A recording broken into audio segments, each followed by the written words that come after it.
بسم اللہ الرحمن الرحیم۔ السلام علیکم۔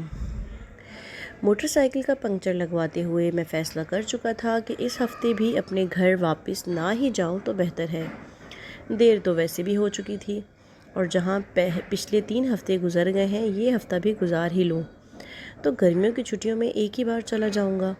اسی سوچ بچار میں روڈ پر کھڑے میں نے 15-16 سال کے ایک عجیب نوجوان کو اپنی طرف متوجہ پایا۔ وہ عجیب سوالیہ نظروں سے میری جانب دیکھ رہا تھا، جیسے کہ کوئی بات کرنا چاہ رہا ہو لیکن رش کی وجہ سے نہیں کر پا رہا تھا۔ جب پنکچر لگ گیا تو میں نے دکاندار کو 1000 روپے کا نوٹ دیا۔ اس نے 100 روپے کاٹ کر باقی کے 900 روپے مجھے واپس کر دیے۔ میں موٹر سائیکل پر سوار ہو کر جوں ہی واپس شہر کی طرف مڑنے لگا تو وہ لڑکا جلدی سے میرے پاس آ کر کہنے لگا، بھائی جان، میں گھر سے مزدوری کرنے آیا تھا، آج دہاڑی نہیں لگی، آپ مجھے واپسی کا کرایہ 100 روپے دے دیں گے؟ میں نے ایک گہری سی نگاہ اس پر ڈالی۔ سادہ سا لباس، ماتھے پر تیل سے چپکے ہوئے بال، پاؤں میں سیمنٹ بھرا جوتا، مجھے وہ سچا لگا۔ میں نے 100 روپے نکال کر اس کے ہاتھ پر رکھ دیے۔ وہ شکریہ ادا کر کے چلنے لگا تو نہ جانے میرے دل میں کیا خیال آیا۔ میں نے کہا، سنو، تمہیں دہاڑی کتنی ملتی ہے؟ اس کے جواب دینے سے پہلے ہی میں نے باقی کے 800 روپے بھی اس کی طرف بڑھا دیے۔ وہ ہچکچاتے ہوئے پیچھے ہٹا اور کہنے لگا، نہیں بھائی جان، میرا گھر منڈھالی شریف میں ہے، میں 2-3 گھنٹے میں پیدل بھی جا سکتا تھا، لیکن کل سے میری ماں جی کی طبیعت ٹھیک نہیں ہے، اوپر سے دہاڑی بھی نہیں لگی تو سوچا آج جلدی جا کر اپنی ماں کی خدمت کر لوں گا۔ میں نے کہا، اچھا، یہ پیسے لے لو اور اپنی ماں جی کے لیے دوائی لیتے جانا۔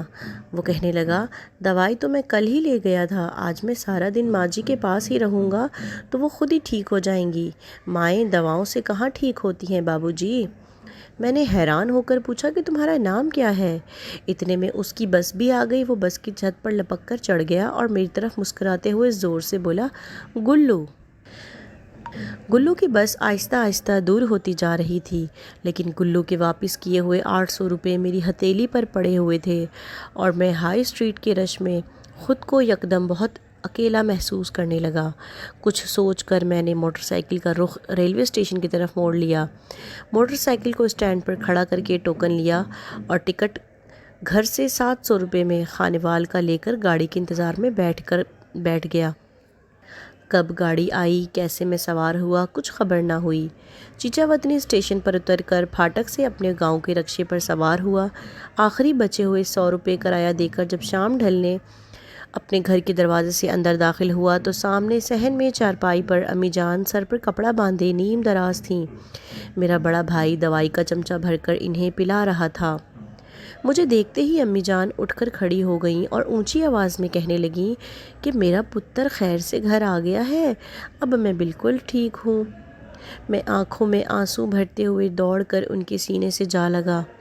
بس کے گیٹ میں کھڑے گلو کا مسکراتا ہوا چہرہ یکدم میری آنکھوں کے سامنے آ گیا اور میں سمجھ گیا کہ اس نے مجھے 800 روپے واپس کیوں کیے تھے۔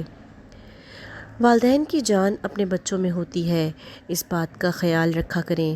والدین کا کوئی نعم البدل نہیں، اگر آپ انہیں کچھ نہیں دے سکتے تو خیر ہے، لیکن انہیں اپنی زندگی میں سے وہ قیمتی وقت ضرور دیں جس سے انہیں احساس ہو کہ وہ آپ کے لیے انتہائی اہم ہیں۔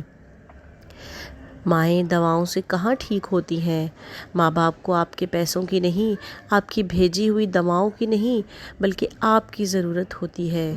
اللہ پاک ہمارے والدین کو ہمیشہ سلامت رکھے اور جن کے والدین اس دنیا سے رخصت ہو چکے ہیں اللہ پاک انہیں جنت الفردوس میں اعلیٰ سے اعلیٰ مقام عطا فرمائے اور ان کی بے حساب بخشش و مغفرت فرمائے۔ آمین بجاہ نبی الامین صلی اللہ علیہ وسلم۔